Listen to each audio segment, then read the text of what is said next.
Synyster Gates from Avenged Sevenfold. We're in their home studio here. Should I say where it is? Costa Mesa Recording Studios. Yeah, why not? In great, what town is this? Is it Costa Mesa? We are in Flagstaff, Arizona. Flagstaff, Arizona. Yeah, we're in a hidden underground area, something like that. And this is part of my. I know I look all washed out here and everything because it's bright up here. But can we turn down the lights? This is it's the first time for me, so this is we don't do. I do this all day. Perfect. That's great. Yeah, there we are. There we go. Perfect. Respectable looking now. So he's going live on Instagram right now. Hey everybody, Instagram. I'm Rick Beato. You guys know him. So this is really my first day here I'm out here to visit. I'm out here for NAMM, and Sin and I, you've seen him on my channel before, and he's was kind enough to invite me over today to hang out. We're going to make a video here in a little bit. Are we related? Well, if we were related, I would be his dad, but I know his dad. I'm not his dad, but It'd be nice. That's very funny, though. Are we related? I know. Just I guess I'm a good-looking guy. Okay, so who are your favorite guitarists? That's one question I just saw. Favorite guitar players. Well, you are absolutely one of my favorite guitar players. Not lying at all. But the guys that I really grew up listening to would probably be like Slash, Dimebag Darrell, absolutely incredible. John Petrucci is amazing. And then at like 17, 18 years old, my life was changed by Frank Gambale. And that's when I learned eco picking and all the crazy stuff that just, like, I couldn't alternate pick to save my life. And so when that stuff came out, it was insane. All right, talk about your dad and his influence. His dad is a great guitar player. Yeah, my dad's been in and out of sessions his whole entire life. When he was 17, he played with Frank Zappa and a bunch of different people. And so, yeah, music was always in the house. He was always amazing with giving me some information here and there. And, yeah, he just was never completely hands-on because he never wanted to, like, ruin it for music. Like, I took piano lessons and hated piano subsequent to that. And so he didn't want to do that experiment all over. So, yeah, but genius musician. And it's interesting because your dad plays rock, he's a jazz musician that plays rock, that probably started playing rock first, right? Right. And then got into jazz and fusion. Did he play you a lot of music like that when you were growing up? Yeah, he played me everything. I mean, we were just talking about Frampton. He big Humble Pie fan. Frampton's one of his favorite guitar players. Frampton Comes Alive is maybe his favorite rock record. I'm not sure, but tons of Zeppelin. But we also listened to Steely Dan. You know, we listened to George Benson, Joe Pass, like all those guys, Django Reinhardt. You know, so I grew up on all that type of stuff. A lot of classical. He was a huge Bach fan, which got me into like Chopin and all those different, like the Romantic periods and stuff like that. Okay, but was your dad did you go through a rebellious phase where you're like, well, I don't want to listen to that? Or was your dad kind of just a guy that was hip to a lot of music? I was never rebellious until until like high school, and some friends had cars and I had a car, and then, you know, girls and fun stuff. And then I put down the guitar for about 4 or 5 years. But I vowed I'd pick it back up when I went to college. But music was always around. He was always playing. That's how he made his living, my entire upbringing. So it was always around. I was always playing a little bit. But yeah, you know, kids got into trouble and shit happens. So questions. Aaron, you got some questions here? Yeah, question for Synyster Gates. What's your favorite album and why? Oh, man. I like weird stuff. Mr. Bungle is one of my favorite bands of all time, and I think their self-titled record, their debut record, self-titled, is one of the most incredible pieces of music I've ever heard. I was just listening to California last week, which brilliant. I love that record. Right. It's an amazing record. Yeah. It's a little bit more toned down if you want like the entry level, and then listen to Disco Volante, like maybe never, but to me it's brilliant. It's just out of control. But the crux of what they do, where it's just like metal mixed with martial arts and jazz and Really with surf and everything. safari. It's just insane. It's insane, all this stuff. And like the vocals, I thought my late great best friend, he introduced me to him when we were in 7th grade, and I thought they had 10 different vocalists. And like my dad's always imparted upon me to listen to different instruments, especially vocals and different things for inspiration, not just guitar players and all that kind of stuff. So I've transcribed so much Mike Patton in my life, it's not even funny. So I talked to Matt Wallace last week, who produced the Real Thing record, Faith No Right. More, because I did What Makes a Song Great on that song, on the song Epic. And I asked him, and I had never met him before. He wrote to me, and I was speaking with him on the phone last week, and I asked him about that record, and I said, why is it that Mike Patton's voice is so different on that record than the rest of them? He said, he would sing some of the tunes when he was warming up, and it would be like Mr. Bungle. And he said, and then he would sing with this kind of snotty punk kid voice on that record. And he said, I want it to be a different sound. Yeah. And it was really fascinating he told me all these back, like inside things on the making of the record that was fascinating. I wish that I knew him before I made the video, because that would have been cool. But 'cause that's one of the biggest mysteries to me. It's like there's 2 records, The Real Thing and Mr. Bungle's self-titled, where he has that snotty punk nose, punk kind of thing. And then it's gone. Right. Forever. He never revisits he it, never does it again. And that's my favorite Bungle. I mean, everything else is definitely a close second, or we're splitting hairs, but that was like so magical and transcendent, that thing, and it just was gone like that. It just blows my mind. So to commit that much time and energy into 2 records, like we both know how much time and energy it takes to make a record, to write it. I mean, it's years and stuff you can put into those types of things, and to just be done with it. He had told me too that Maybe that's why, actually. He said they only had 1 guitar amp, that they had a bunch of mics on. They had 1 PV guitar amp for the bass, and the bass sound on that record on the Real Thing is amazing. Yeah. And I mean, it's not really about the gear; it's all in the hands. You know that. Yeah. I like gear. I can. No, I love gear. I love gear. You can blame some gear, for good, bad, or indifferent. Yeah, but his tone is just absolutely next level. I mean, there's nothing like it as far as I'm concerned. They take Black Sabbath and just like fucking inject some steroids into it. It's insane. Pioneers. Aaron? What was the moment you realized you wanted to do music for a living? It's pretty much, it sounds like probably a cliche, but it's all I ever knew. My mom was just a brilliant mother, but she was a secretary and an office manager, and so she'd come and take care of the kids and work and do that kind of stuff. But that was my mom who took care of me, so it wasn't like a vocational inspiration there. I get maybe my empathy and my love from my mother, but everything that I think is cool in life is my father. Like the music, the traveling, the experiences, the hangs in the studio with all of my favorite artists and stuff. That was all him. So unfortunately and unfortunately, it was kind of all I knew, and so it was just kind of a given, and I didn't realize how. So I kind of took it for granted, but it was actually really, really hard for me.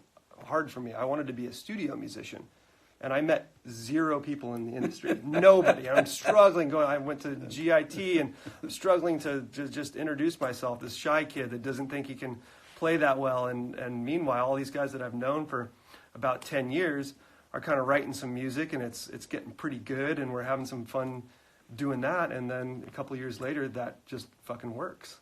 So it's kind of weird, and that's what my dad always wanted to do. He never wanted to be a studio musician. He was writing his own music since he was a little kid, which is kind of obscure. Aaron? What happened to Pinkly Smooth? Well, a multitude of things. So Pinkly Smooth is this band. I don't know if you've heard of it, but a band that I had with the Rev when we were kids, and it's just this brilliant piano music he would come up with, and we just get as drunk as humanly possible and drive up to and drive. Then subsequent to that, it's horrible. Kids, to Bakersfield, don't do this. Never do it. I should have died seriously on so many occasions. But But we go up there just hammered, talking about music the whole way, writing even on the way. And we go to Buck Owen's studio where I think Korn cut their first record. And we hung there with a great engineer named Max Reese. And we just cut a bunch of stuff. And it was just this crazy clown goblin metal Danny Elfman influenced stuff. And it was so fun. And then I can't find the masters. I hear that there's actually an ugly rumor that some have surfaced. And if I can find those, then I'm going to remaster it and give it to you guys. It's interesting that you say Danny Elfman, because when I was listening to the Mr. Bungle California record, it occurred to me how Danny Elfman's music and Mr. Bungle's music, there's a similarity between them there's a stylistic similarity that I was trying to find a descriptive word for. Yeah, it's like Tim Burton. Right. It's the difference in like the type of classical almost influences that I hear, whereas like Bungle is super out and like polytonal, and they're like modulating all over the place, and so is Danny Elfman, but he's got this romantic period-esque type of thing with some Tchaikovsky and stuff, and whereas like Bungle is like Stravinsky influence, it's just a little bit like you're stabbing the audience with a knife, whereas Danny Elfman's maybe a little bit more romantic about it. They do share some DNA between for them, sure. And I'm looking for I want to come up with a name for that type of music. I need, if anybody has any suggestions for that, for a style, a name of that. I don't know if you got any. I'm just getting compliments, which I really appreciate. But if you got questions, say hi, Kate, please. I'll never say that. Just kidding. Hi, Kate, please. Hey, Jack. There's Jack. Jack's on here. Jack's one of my star pupils. She loves you, by the way. She's always on your site checking stuff out. She is the one I was talking to you about earlier. Yeah. That's like learning like Hail to the King and all this stuff, and really helpful in the community and stuff. So much love to her and many others. Okay, let's talk about your site. Yeah. About your school. Well, we just got a bunch of stuff happening, It's hold on. So Synyster has his own school. Of guitar. Right.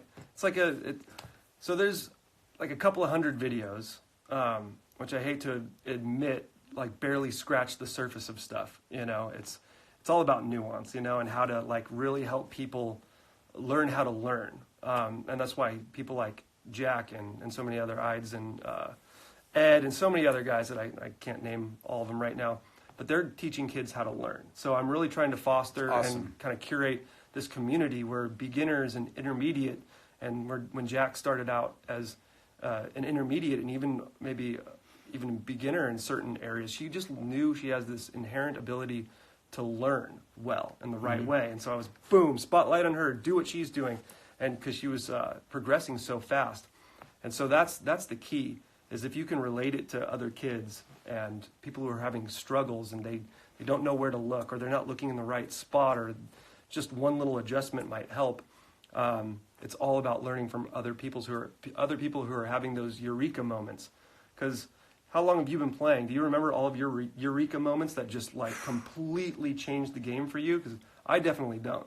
I got nothing. Mine were so long ago that my memory is not that good. It was like, I'm at that point ages. too, where it definitely it feels like that for me as well. Yeah, and mine's 20 years more. So yeah, life is tough. But so it's things like that. So I'm really trying to foster that community and help people grow, and it's all for free. We're trying to build different types of infrastructure, to be honest, so people can actually support the school. So like a great. guitar school or a guitar store with like legitimate things that you can buy that actually people need for good price points and stuff. So we're working on all of that type of stuff, but it just needs to be a one-stop shop where you can meet, learn, be educated, and share with other like-minded people in the community. I'll put a link in the description after the video here. Aaron, a couple more questions. What do you got? If you could change one thing about the music industry, what would it be? Ooh, good question. One thing. One thing. How about if you could change 5 things? I got some kind of an immediate sort of thing for rock and metal. I would love to bring streaming to the masses for rock and metal. I think it's, I mean, probably a lot of kids on here, like, oh, duh, we know about Spotify and Apple Music and all that kind of stuff, but it really doesn't exist, and it's kind of hindering growth and support for a lot of these rock bands, you know, great rock bands, great metal bands coming up. The community is kind of withering in certain ways. And I know that there's like a lot of great bands out there and stuff like that, but they used to be so successful, you know, and it would engender other great bands of great success. And with great success in all these facilities, I can't tell you how many of my favorite things that I've come up with have been because I've been in an awesome studio with awesome people, great A&R, great producers, great engineers with the gear to really inspire. And you need a little money for that. And it doesn't mean that you can't go write great music on an acoustic guitar, you know. But we're not all Paul McCartney or John Lennon or certain guys or Rick Beato. That's true. Written some serious hits, no joke. So yeah, I think great A&Ring and all that kind of stuff, but you have to be able to subsidize that. You have to bring money back to that community. So inform and educate about streaming so people can make bucks. Well, that's a good question. Well, Aaron, what else? How much of your playing is influenced by gypsy jazz? Good question. Great question. A lot of it now. It's kind of funny. You do all these things outside of rock and metal once you've explored a lot of rock and metal. And I was just fortunate to grow up and do a lot of those types of things. But I've never been great about like innovating. When things are obvious to other people, like my singer is so good at this. Everybody in the band's great at this. But when I'm playing like a gypsy jazz lick or whatever, like, oh, that'd be a cool riff. And I'm, no, it wouldn't. Like, have you heard gypsy jazz? That doesn't sound like metal. And then you know, I pick up my electric guitar and I plug it in and I turn it up and I start playing these like top string licks, but down here on the lower strings. And all of a sudden you have a sound that, you know, I had personally never heard before, and the rest of the guys are loving it. And then all of a sudden, you know, half the record is gypsy jazz, masturbating, meandering. And how did you get into gypsy jazz? I mean, was your dad a big Django fan? Was you know? Yeah, you know, it's funny. We just had this conversation last night. He was playing a lot of country, and he was just like, I remember when I started really getting into the metal stuff, and he would come into the room and be like, "What the hell is that?" And it made me feel so good to have. Wait. So what kind of stuff were you playing when he came in and said that? Like sweeping and stuff like that. When I was really getting into sweeping and the Frank Gambale book, which ironically he bought me but never really studied. So he never played eco picking and not a lot of sweeping and stuff. And I was always listening to these shredders and stuff. But so yeah, he'd peek his head in and what the hell is that? And I'd show him and then he started playing country, and then he'd do all these like. They sound like single line things, but you let other strings ring out. Yeah. So I don't even know the techniques. And he just started playing, and it was blowing my mind. And so I kind of got into it, and it didn't really resonate really with me. And I was like, I kind of got frustrated. Whatever it was, I didn't have the passion for it. And I was listening to Django one day, and I'm like, man, if I could only do that, because it's impossible. It's just impossible. Which playing like Django is, but the art is very attainable. You spend 4 years just, you know, immersed in this music, and you'll be surprised at how much stuff you can pull off and how much fun you'll have. It's funny that you said you spend 4 years. It's not like you spend 6 months. No. There's a great meme I saw. It's like, why are you so good? Practice. How come you're such a genius? Practice. And the guitar player keeps saying, no, there's no secret. It's practice, it's practice, it's practice. And that's, you have to be devoted. Find whatever you're devoted to. And do that, because that's the only thing. I'm not going to, as much as I want to do this or country, I just wasn't going to do it. So I can't call myself a country player, so I'll never be that guy. But eventually I'm going to be a fucking gypsy jazz player. Okay, what is it about gypsy jazz? What is it, the lines? Is it the chording? What is it? What do you like about it? It's the lines. I love playing on an impossible instrument to play. Acoustic guitars and you know, a 3.73 millimeter pick. You can play some lines on it. It's not the easiest thing. It's harder than electric, but when you take, you know, a 3 millimeter pick and action this big, you know, it's impossible. It's impossible at first. I couldn't. When I first got my first gypsy jazz guitar, I had a meltdown. I was so sad. I actually thought I got a lemon.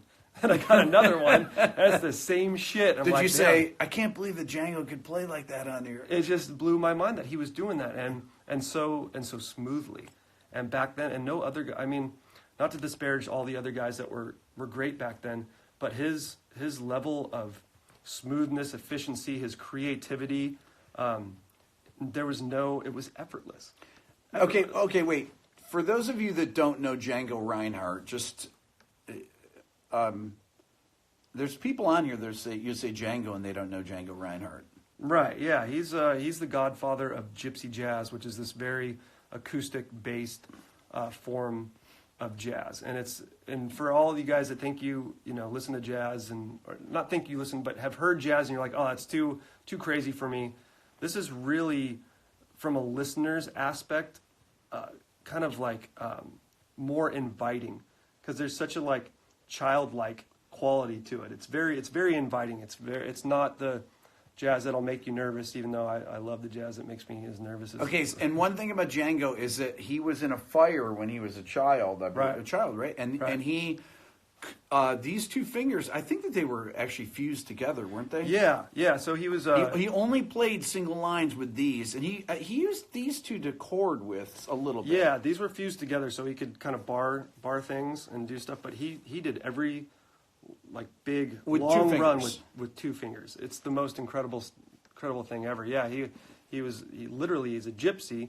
His wife would make these fake artificial plants, and he came home drunk after a gig one night and spilled it over onto a candle, and his whole not caravan but his personal trailer lit aflame, and he struggled to get out of there, and he had 3rd-degree burns all over his body. So, but made a way. Keep going. Okay, I think we're good for now. Everybody, if you have any questions, put it in the comments below. We're going to actually make a video now that we'll be putting out here in the next few days. And Syn, thank you. You're the man. Yeah, thank you, everybody. Rick Beato, such a stud. Please go check out his Everything Music page on YouTube, right? Yep. And anything else? We're all good. Tell the kids, you're brilliant, man. Hey. Good.